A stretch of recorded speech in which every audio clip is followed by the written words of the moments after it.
Where to start? I think it is obvious, isn't it, that the most successful form of licensing, the largest volumes are going to be driven by character and entertainment, and there's no surprise there.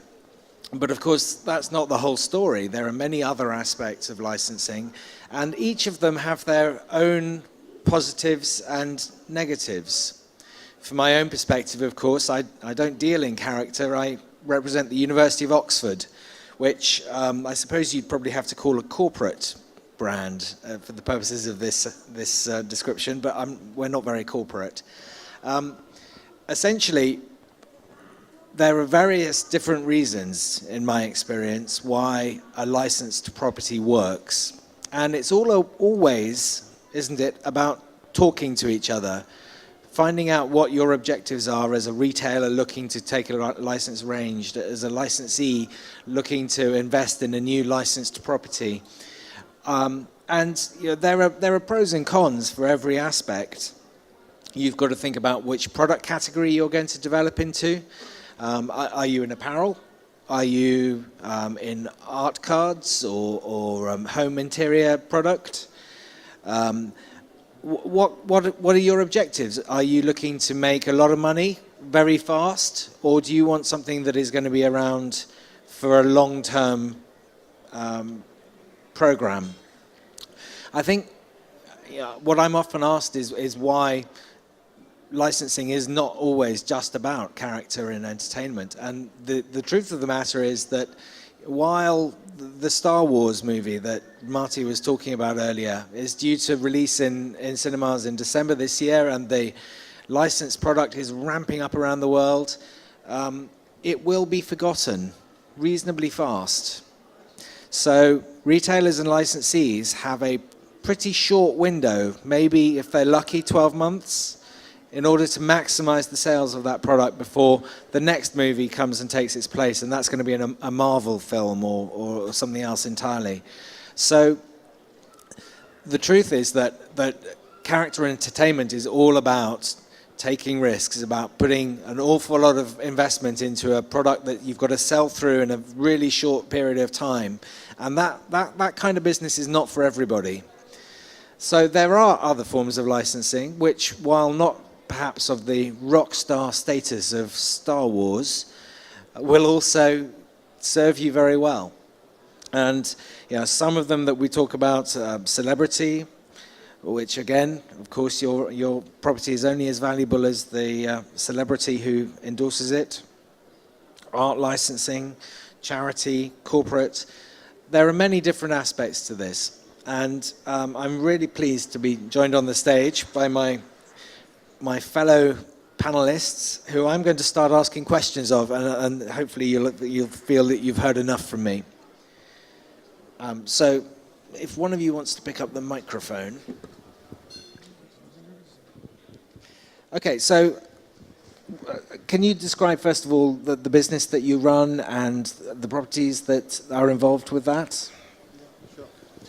Hi, I'm Akhilesh. I look after Rohit Bal Designs.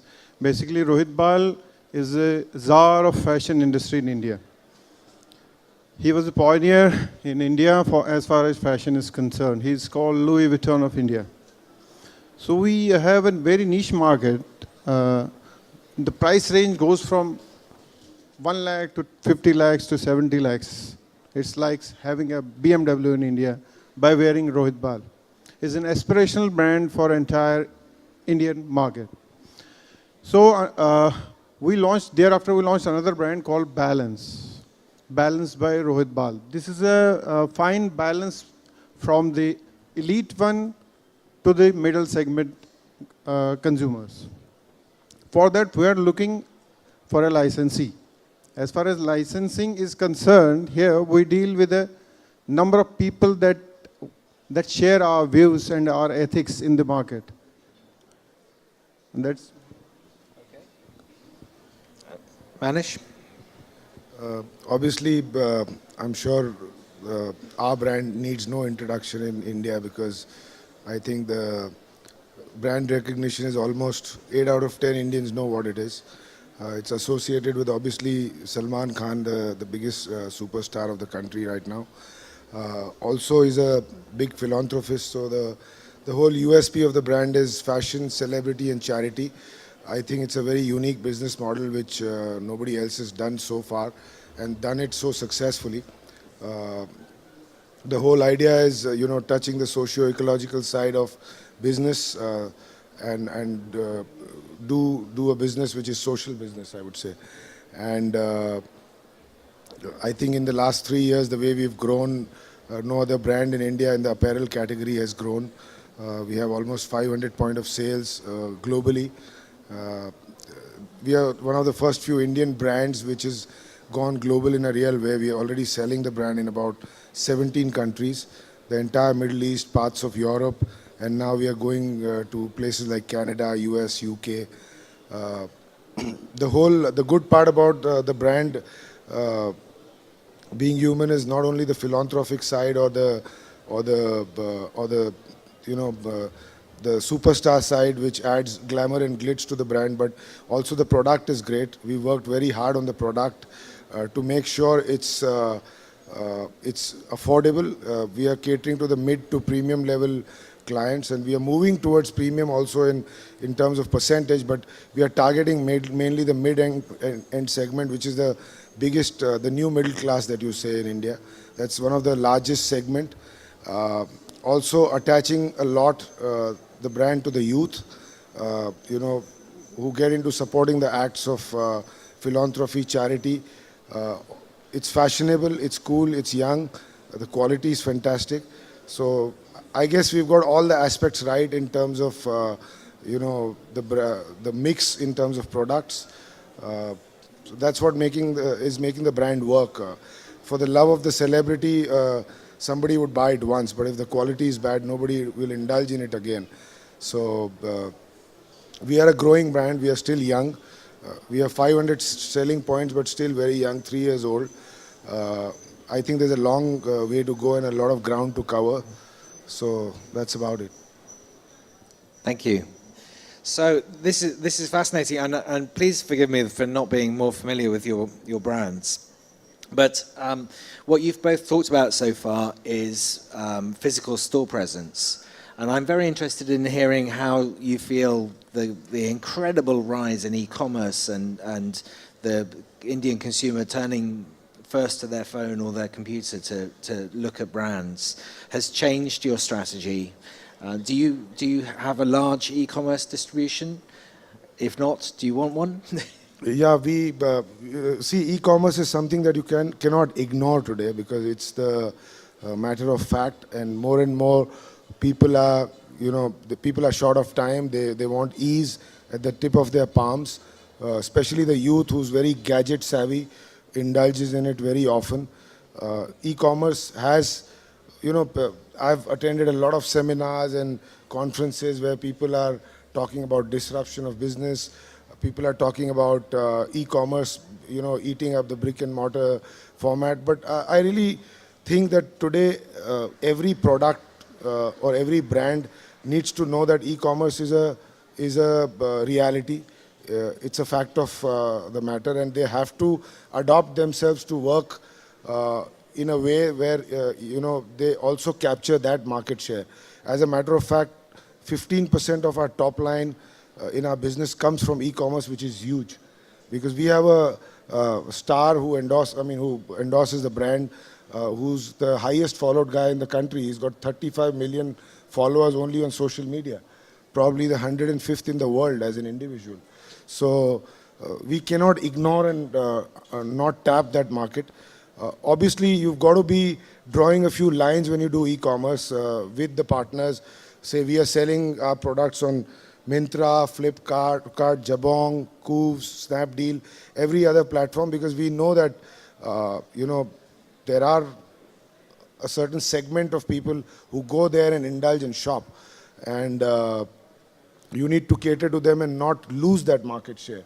So you've got to probably design a different line for e-commerce which is not available in the store, or do vice versa, which can keep the interest alive in both the ends. But of course, in e-commerce, there could be issues concerning scalability, because you still cannot sell those kind of numbers and volumes in each article. So it's hard to manufacture. But gradually you can increase that as your share grows. E-commerce is growing, and today, like, we have big billion sale happening in the last in this festive season by most of the e-commerce players, and they are targeting something like 15-20 billion rupees of sales. So obviously you cannot ignore that side of the business, and I think you've got to keep your stores interesting. You've got to keep your physical stores more interesting in terms of experience. When a client walks in, he experiences something else, something new. And clothing and apparel, especially our business, is such where a consumer still needs to touch, feel, try. What he sees in a picture is probably not the same when he, sees it physically. So, but, coming back to your point of e-commerce e-commerce disturbing the business of brick and mortar, I think you've got to face that reality a little bit more gracefully, because you cannot ask those e-commerce players to shut shops. You've got to make yourself more competitive to be there. And I think you've got to strategize the e-commerce part also, what kind of experience you want to give it to the consumer, which is different from brick and mortar. I fully agree with Manish regarding the e-commerce. We launched e-commerce a few years back in Rohit Bal, half-heartedly, thinking that this may not work, considering that we have a price range which is very high and people want to feel, taste and all those things about the merchandise that we have.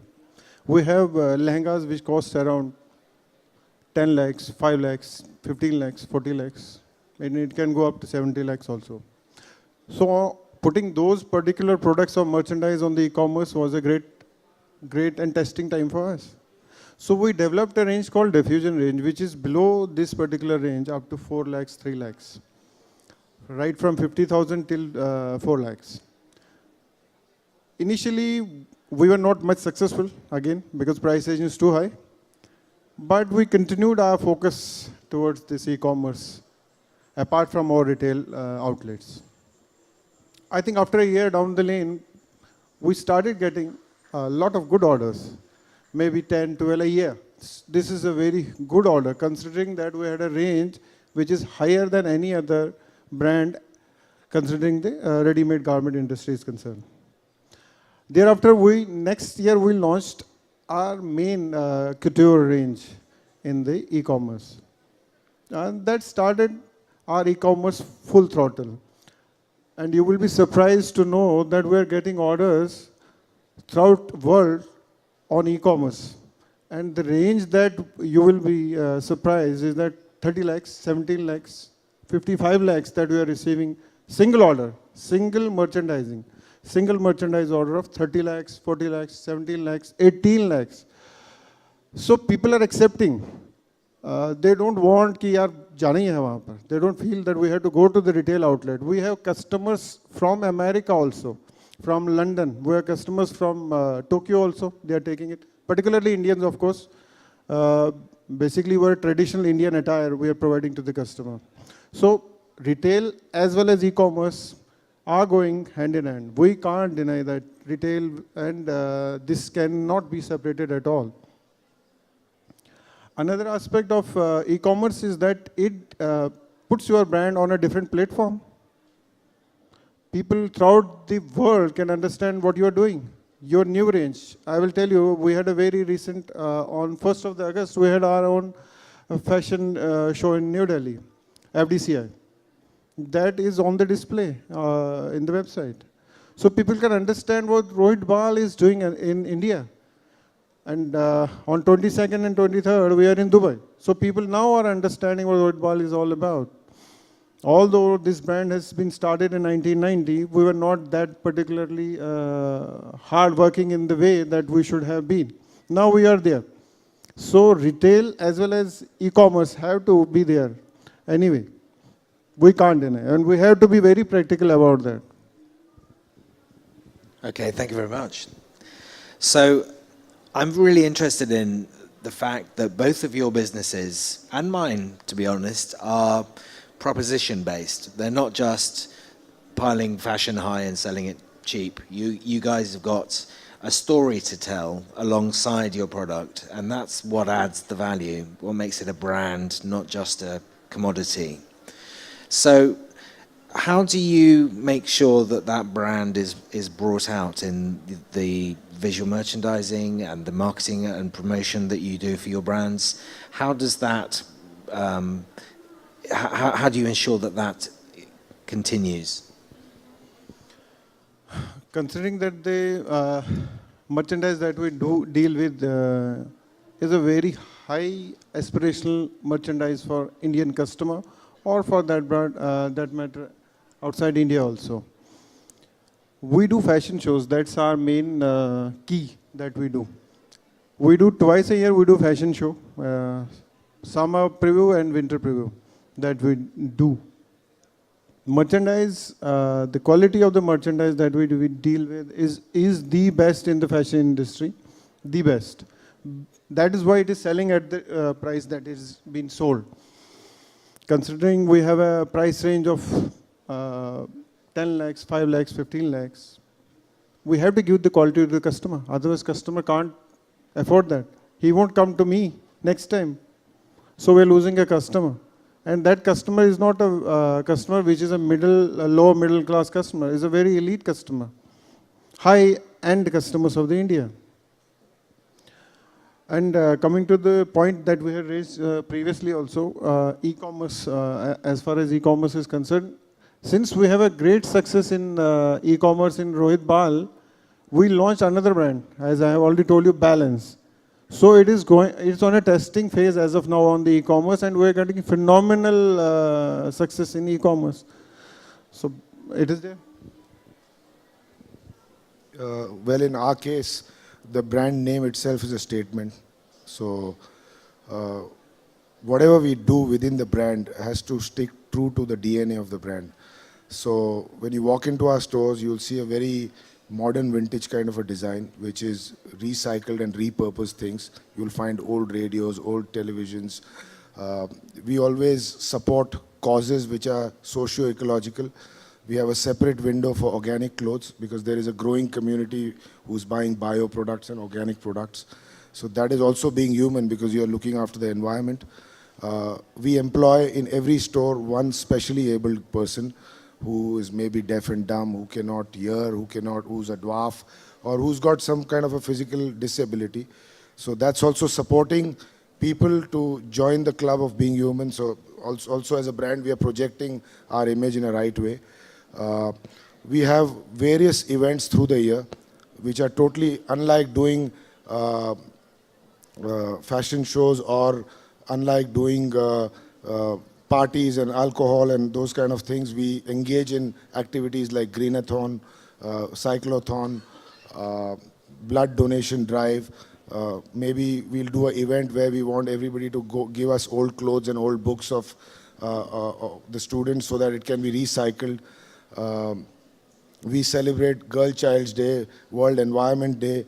So we associate ourselves with all those things which are, helping the social cause or the environmental cause. Apart from that, we still need to ensure that we are still fashionable in whatever we try to project about us. So we have a full visual merchandising team who's constantly working on innovating on new ideas, to project the brand in a way which sticks true to the DNA of the brand. Our advertisement campaigns, we feature people who have done exceptional acts of being human, along with the superstar. So the message is very clear. Even the slogans on our t-shirts and the graffitis are very positive. I'm not saying preachy, but very happy, very positive. So, the whole environment of the brand when you walk into the store, gives you that positivity, gives you that freshness, gives you that sense of calm. And I think it goes very well with the products. It blends very well with it. And we've kind of stuck to that because that's how you can single yourself out in a competitive world today. When you walk into a mall, you see thousands of brands. Everybody is doing a great job in their own way. They all have their USPs, and you've got to make yours. So, since we are being human as a brand, we do everything around us which reflects the DNA of our brand. Thank you.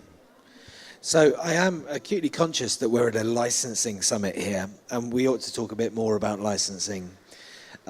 So in each of your own ways, you're becoming more of a licensor for your second brand, Balance. And of course, you're a licensee in effect, with working with your celebrity. So talk to me about what's the downside, what's hard about licensing? See, sometimes it's very important to deal with a person who understands business. In our case, we are dealing with a superstar who's a creative guy, who's an actor. So sometimes, he's an easy guy to deal with. It was tough to start with him, but once he gained that trust in us that we are doing a great job and everything, now he's much more relaxed about it. But, when you deal with a non-business person, it can be a hindrance to you, because, especially celebrities, because they cannot sometimes understand the fineness of business. However, after proving ourselves, we've got complete freedom to do things and to activate things the way we like. Obviously, nothing succeeds like success, so life becomes easy for you once you prove yourself and do a good job. But the downside can also be, sometimes the royalties could be too high, and they are hard to sustain in a competitive environment. Sometimes the terms and the association that you have with somebody, does not last too long, or you have a limited time period, and after that, the one who develops the business ends up feeling the pinch, or is under pressure once the term is about to get over for renewing of the license. Because, once you make it a brand, once you make it big, it has a different valuation. People could look at it differently because it's a ready-made platform for them. So there are downsides, but as long as you keep your business intact, as long as you keep a strong bond and partnership with your associate, things generally don't go wrong.